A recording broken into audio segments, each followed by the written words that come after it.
벌써 이제 몇 번째 시간이죠? 세 번째 시간입니다. 다음 주는 이제 네 번째 반이 지나가고 있고요. 여러분 이 팔복 말씀을 통해서 여러분 새롭게 팔복의 말씀을 보고 계신 거죠? 저만 새롭게 보는 거 아니죠? 그래서 제가 이 팔복을 나누면서 매주 빠지지 않고 드리는 말씀이 있습니다. 하울이 좀 보세요.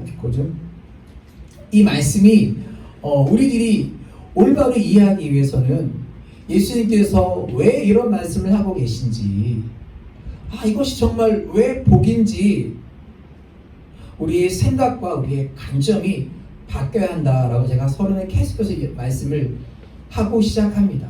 오늘도 그런 좋은 예가 될 것 같습니다. 스티븐 커비의 성공하는 사람 7가지 습관이라는 책에 나오는 내용입니다. 제가 책의 내용을 읽어드릴게요. 어느 일요일 지하철에 탄 사람들은 조용히 앉아서 신문을 읽고 있었고, 또 다른 사람들은 팔짱을 끼고 생각에 잠겨 있거나 또 눈을 감고 쉬고 있는 상황이었습니다. 전체적으로 매우 조용하고 평화로운 장면이었습니다. 그런데 다음 정거장에서 한 중년의 남자와 그 애들이 탑승한 순간 아이들은 매우 큰 소리로 떠들고 제멋대로 하여서 전체적인 분위기가 금방 깨어졌습니다. 아이들과 탑승한 남자는 그 남자는 바로 내 옆에 앉았는데 두 눈을 감고 이러한 상황에 전혀 신경 쓰지 않고 있는 듯 보였습니다. 아이들은 앞뒤로 왔다 갔다 하면서 큰 소리로 말하고 물건을 팽개치며 심지어는 어떤 사람이 읽고 있는 신문을 움켜잡기까지 했습니다. 매우 소란스러운 분위기였습니다. 그러나 내 옆에 있는 이 남자는 죽은 듯이 가만히 있었습니다. 참다 견디다 못하고 스티븐 커비는 이렇게 말합니다. 선생님, 아이들이 저렇게 많은 손님에게 지금 폐를 끼치고 있는데 어떻게 아이들 좀 조용히 할 수 없겠습니까? 그때서 이 남자는 이 상황을 처음 인식한 듯이 눈을 약간 뜨면서 다음과 같이 힘없이 말했습니다. 당신 말이 맞습니다. 저도 뭔가를 어떻게 해봐야겠다고 생각합니다. 그런데 사실 지금 막 병원에서 오는 길인데 1시간 전에 저 아이들의 엄마가 죽었습니다. 저는 앞이 캄캄해서 무엇을 어떻게 해야 할지 모르겠고 아이들 역시 이 일을 어떻게 해야 될지 막막한 것 같습니다. 그 순간 스티븐 카비에게 찾아온 생각이 있었습니다. 그는요, 이 패러다임이 바뀌었다고 했습니다. 나는 갑자기 상황을 다르게 보기 시작했고 상황을 다르게 보았기 때문에 다르게 생각하게 되었고 다르게 느끼게 되었기 때문에 다르게 행동하기 시작했다.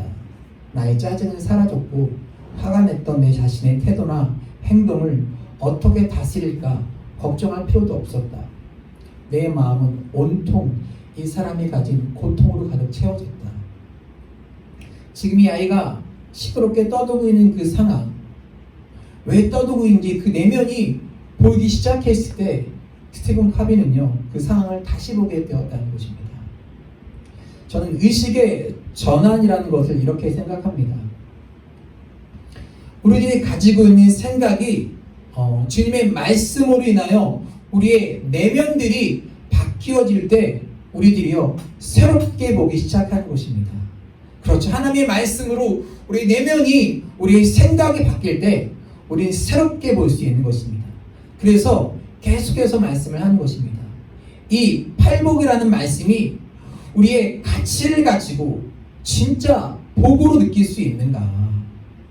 그런데 예수님이 이 팔복 말씀이 복되다고 말씀하시니 이 말씀이 우리 믿는 사람들에게 복이 되기 위해서는요, 주님이 말씀하시는 그 뜻이 무엇인지 저와 여러분의 내면이 바뀌어져야 한다는 것입니다.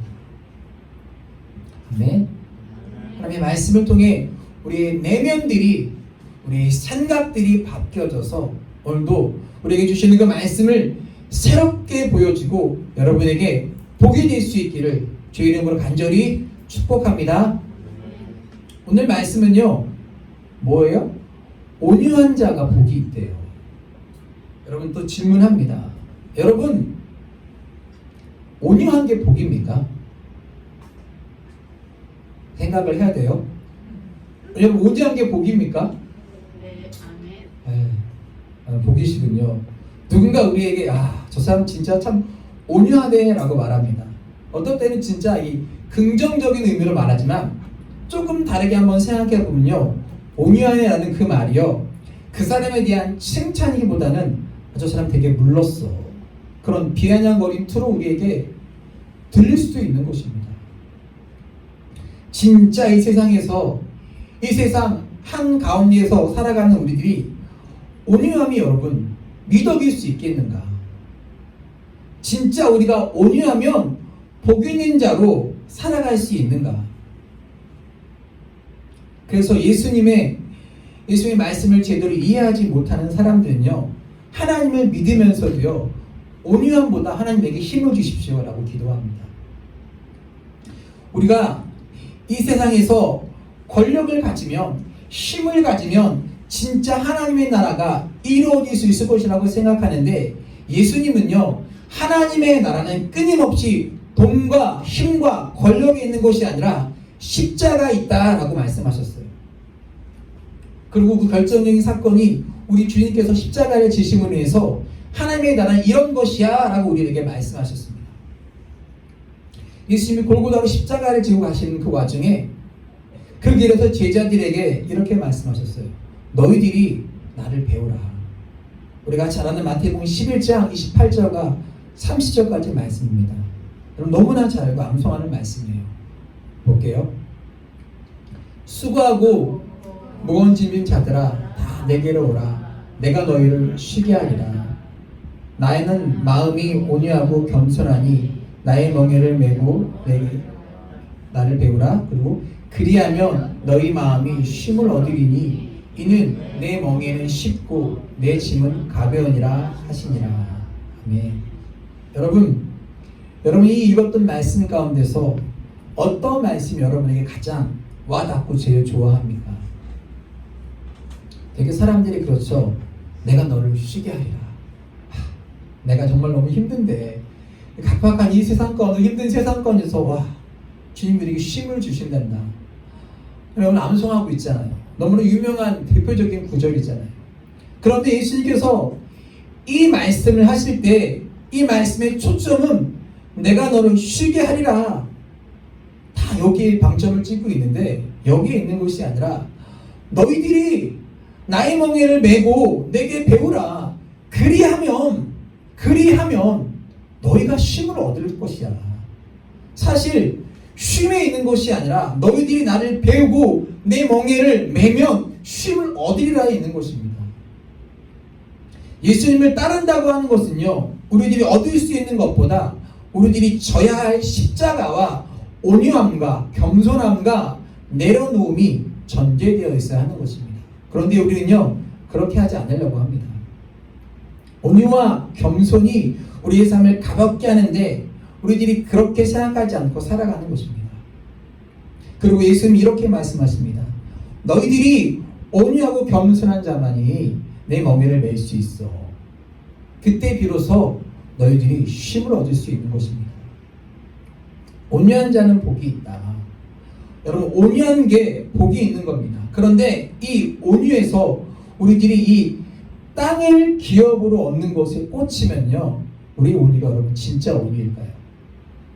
온유한 자는 복이 있다고 하는데 그 뒤에 뭐가 있대요? 땅을 기업으로 얻을 것이래요. 온유한데 우리 꽂히는 것이 아니라 땅을 기업으로 얻는데 우리 마음에 꽂히면 우리 온유가 진짜 온유가 되겠냐고요. 자, 이 온유함이라고 하는 것에 대해서 우리 잘못된 이해 혹은 바른 이해는 어떤 것인지 여러분과 함께 말씀을 통해 살펴볼 텐데, 그동안 우리는요, 교회 공동체에서 예수님이 말씀하신 온유를요, 우리가 오해했던 것은 아닌가. 우리들이 살아가는 삶에는요, 부당한 일들이 있습니다. 불의하고 불합리한 일들이 많이 있습니다. 그런데 우리가 온유함을 미덕이라고 생각하니 어떻게 해요? 우리 이런 생각을 합니다. 내가 불편한 거 좀 참으면 돼. 그리고 애써 우리 주변에서 일어나고 있는 문제들을 내가 외면하고 참으면 된다고 생각합니다. 잘못된 온유의 생각이에요.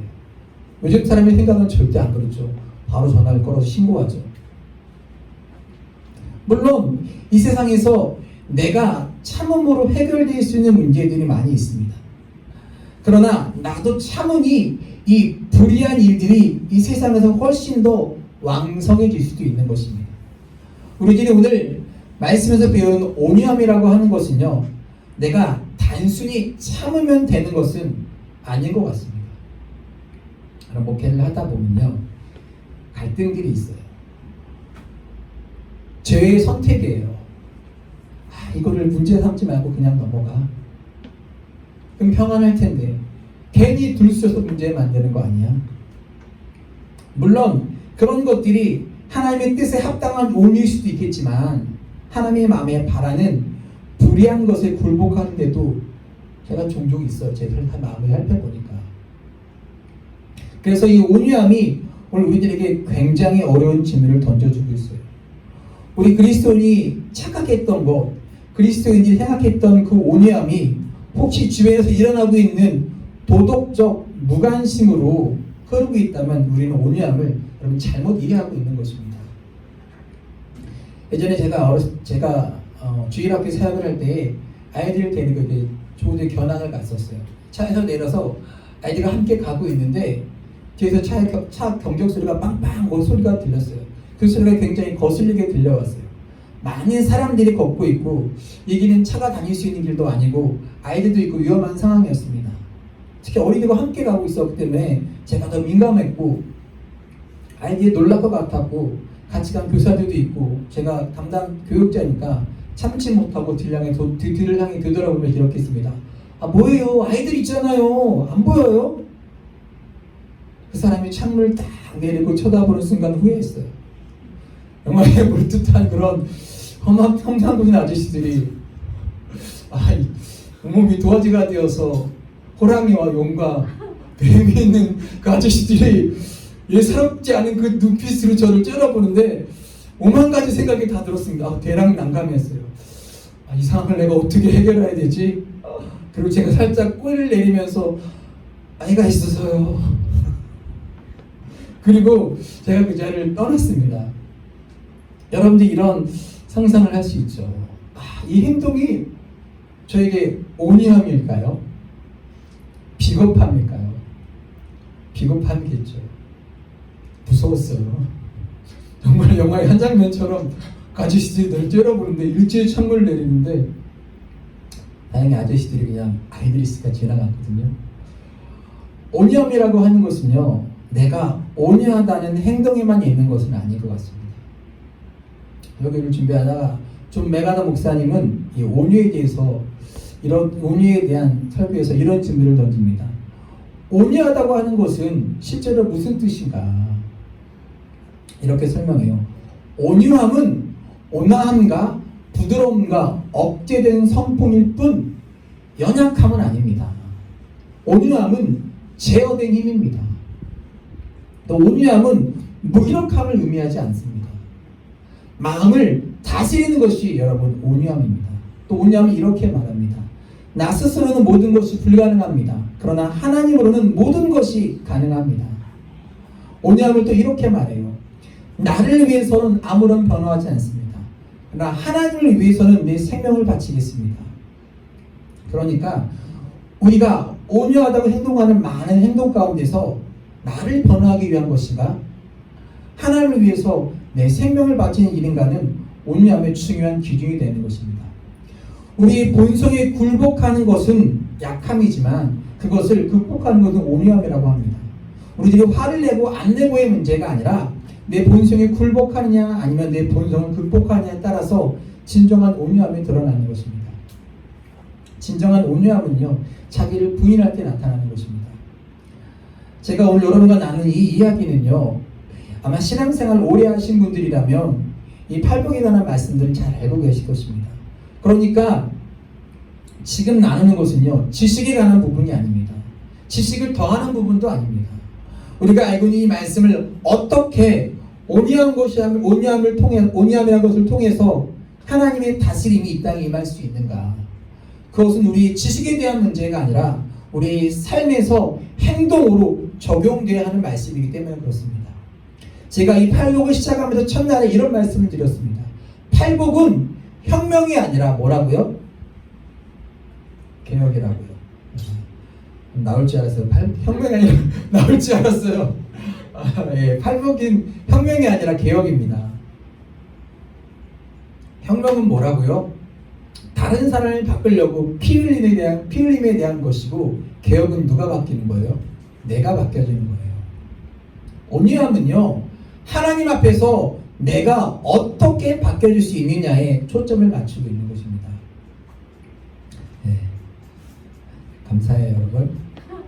설교를 지으면서 보았던 이 존 메가더 목사님의 온유한 자에 대한 설명이 계속해서 나오는데, 온유함은요, 거룩한 하나님께 대한 반응이라고 말합니다. 마음이 상한 자, 상한 심령과 온유함이라고 하는 것은요, 같은 어근을 가지고 있다고 합니다. 원어상으로 보면 같은 어근을 가지고 있습니다. 상한 심령은요, 내 죄로 인해서 마음이 아프고 상한 것입니다. 또 온유함은요, 하나님의 거룩하심에 초점을 두는 것입니다.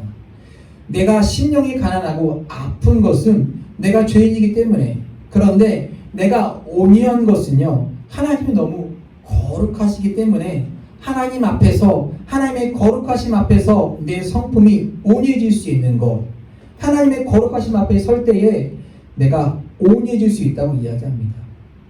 또 온유함은요, 나를 억제하고 길들이는 것이라고 이야기합니다. 여러분들은 이 세상을 살아가면서 어떤 것에 길들여져 있습니까? 우리는 우리의 욕망에 길들여져 있습니다. 그래서 요즘 나타나는 많은 현상이, 우리는 중독이라는 것을 통해서 우리가 나타날 수 있습니다. 우리가 중독되면요, 중독의 증세가 나타납니다. 그런데 온유함은요, 우리 욕망에 대한 것이 아니라 하나님의 거룩하심 앞에서 우리들이 길들여져 있는 것입니다. 하나님의 거룩함 앞에 서는 것은 내가 어떻게 살아야 할지를 고민하는 것이죠. 온유함이라는 것을 찾아보다가 어떤 한 평신도가 이런 글을 쓴 것을 보았습니다. 제가 읽어드릴게요. 내가 몇 년 전에 새벽 기도를 다닐 때의 일입니다. 새벽 기도를 마치고 집에 가는 길에 집에 식빵이 필요하다는 것이 생각나서 동네 일찍 문을 연 빵집에 들러서 식빵을 사려고 했습니다. 그런데 그 빵집에 혼자 있는 직원이 아직 계산하는 사람이 안 나와서 빵을 팔 수 없다는 것입니다. 그 식빵은 아침에 만든 것도 아니고 전날 팔고 남은 식빵이었는데, 급한 김에 그 하루 지난 빵이라도 사려 한 것인데 계산원이 없다는 이유로 빵을 사려면 다시 오든가 아니면 기다리라고 하는 말에 화가 났습니다. 직원이 출근하는 시간을 맞추려면 2시간 가까이 기다려야 했습니다. 아니 고작 3,000원짜리 3,000원밖에 되지 않은 빵 하나 사려고 온 건데, 그것도 현금 주고 사겠다는 건데, 같은 직원이면서 기다렸다가 그 돈을 계산한 직원에게 전달해주면 되는 일을 뭐가 어렵다고 이렇게 고객을 힘들게 하는 것이지? 이런 생각에 직원을 호통쳤습니다. 하루 지난 식빵을 급해서 사겠다는데 같은 직원이면서 식빵값 3,000원, 그것도 전해주지 못하겠다는 것은 고객을 그 시간까지 기다리게 하겠다는 것은 아주 나쁜 행포다. 그냥 두고 볼 수 없으니 사장에게 일러서 이 일을 바로잡아야겠다. 이름이 어떻게 됩니까? 하면서 막 화를 냈다고 합니다. 직원이 근데 끝까지 의견을 굽히지 않고서 이 사람이 씩씩거리고 집에 갔다가 9시가 넘어서 다시 식빵집에 가서 사장을 만나서 자초지종을 이야기했습니다. 빵집 사장님이 그 이야기를 다 듣고 공손히 듣고선 얼마나 마음이 상했겠냐면서 아침 일찍부터 찾아오신 고객에 대한 응대가 분명히 잘못되었습니다. 이 아르바이트 기장에 제가 잘 타일르겠습니다. 그러니 이 여자의 마음이 조금 풀리는 것이었습니다. 뭔가 얼떨떨한 기분이 들던 중에 빵집 사장은요, 아침에 각 구운 빵이라고 하면서 서비스로 이렇게 얹어주고, 앞으로 그런 일 절대 없을 것입니다. 그러니 앞으로 더 잘 챙겨드리겠습니다. 연신 고개를 숙였습니다. 그렇게 빵집 사장님에게 인사를 받으며 빵을 들고 나오는데 기분이 묘했습니다. 분명히 옳은 일이라고 내가 당당하게 따지려고 했는데, 이미 알고 있던 사장은 자신의 그 긴 불평을 다 들어주고 낮은 자세로 직원이 실수를 하면서 빵까지 챙겨주니까 딱히 할 말이 없었습니다. 그때 빵집 사장님의 목에 걸린 십자가가 생각났습니다. 그래, 십자가는 저렇게 행동하는 사람이 있을 때 더 빛나는 거야. 그런데 나는 새벽에 가서 뭘 기도하고 왔지? 이런 생각이 많이 부끄러웠답니다. 그런과 똑같은 평신도의 고백이에요. 우리는 이 일에 대해서 이 직원이 잘못되었다는 것을 알아요. 뭐 3,000원짜리 현금 주고 사겠다는데 그거 하나 못 꺼내주겠습니까? 우리들이 얼마든지 화를 낼 수 있는 정당한 이유와 그것이 잘못되지 않았다는 것을 압니다. 그리고 우리가 하나님을 믿고 사는 것이 힘들다.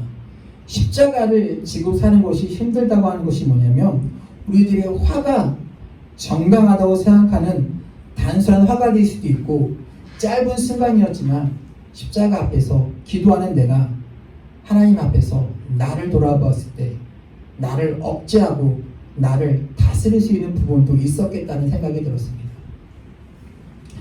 우리가 성경을 알고 옳은 것인지 알지만 여러분 하나님을 믿는 것이 쉽지가 않습니다. 하나님 믿는 것이 여러분 힘듭니다. 그런데 이것이 나에게 복되다. 이것이 없으면 우리들이 예수 믿고 사는 것이 힘든 사람들입니다. 조금 전에 보았던 예수님께서 온유함에 대해서 마태복음 11장 29절에서 말씀으로 돌아가 볼 텐데 나는 온유하고 겸손하니 내 명예를 메고 배우라고 말씀하셨습니다. 예수님이 자신 있게 말씀하셨습니다. 나를 배우라는 것이었습니다.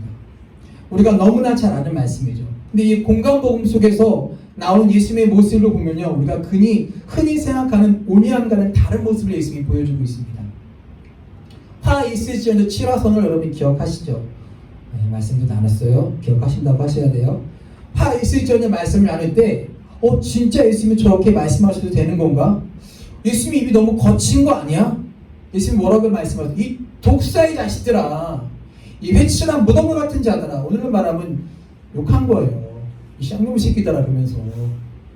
그런데 예수님은요 뭐래요? 나는 마음이 온유하고 겸손하니 나를 배우래요. 어쩌면 예수님이 그렇게 행하셨던 그 모습 가운데서 예수님은요 온유함이 있다고 말씀하신 겁니다. 마가복음 10장 14절에 보면요 예수님이 제자들을 꾸짖는 장면이 나오고 있습니다. 예수께서 보시고 분이 여겨 이르시되 어린아이들이 내게 오는 것을 용납하고 금하지 말라. 하나님의 나라가 이런 자의 것이니라. 그럼 여기 보세요. 예수님께서 보시고 어떻게 했대요? 분이 여겼대요.